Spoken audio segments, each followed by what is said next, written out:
বিদাতির উপর আল্লাহর নালত, সমস্ত ফেরেশতাগণের নালত এবং সমস্ত মানুষের নালত। বেদাত করে কি আপনি মনে করেন জান্নাত কিনতে পারবেন? রাসূল সাল্লাল্লাহু আলাইহি সাল্লামকে অপমান করে কি মনে করেন আপনি জান্নাত কিনতে পারবেন? না, কক্ষনো না। রাসূল সাল্লাল্লাহু আলাইহি সাল্লামকে কিভাবে অপমান করা হয় আপনি জানেন? সেটা হলো বেদাত করা। বেদাত কি? বেদাত হলো কোনো কিছু একটা কিছু করলেন, সেটা দ্বীনের মনে করে, আল্লাহ রাসূল বলছে এমন মনে করে, অথচ এই বিষয়টা আল্লাহ রাসূল থেকে প্রমাণিত নয়। আল্লাহ রাসূল অনুমতি দেন নাই, উনি নিজেও করেন নাই। কেউ করছে এমনটা সমর্থনও করেন নাই।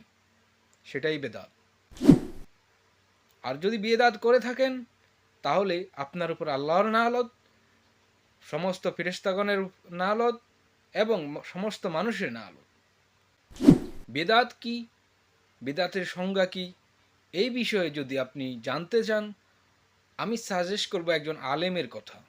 উনি আমার একজন প্রিয় শায়েখ, মতিউর রহমান মাদানী হাফিজাউল্লাহ।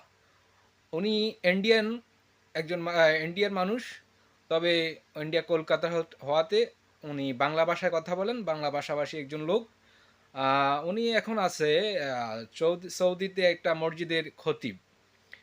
আমি ওনার বয়ান শুনি, খুবই ভালো বয়ান করেন আলহামদুলিল্লাহ।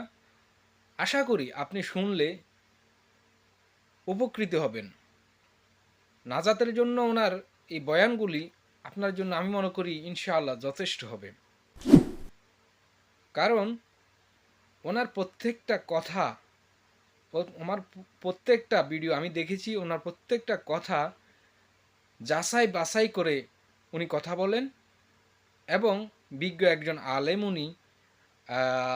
দাম্মামের দাম্বাম শহরে উনি বসবাস করেন, একটি মসজিদের খতিব।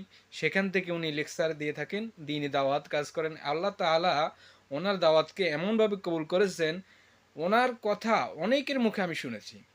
অনেকেই বলে যে ওনার বয়ান শুনে অনেকে হেদায়েত হয়েছেন, আল্লাহ হেদায়েত দিয়েছে।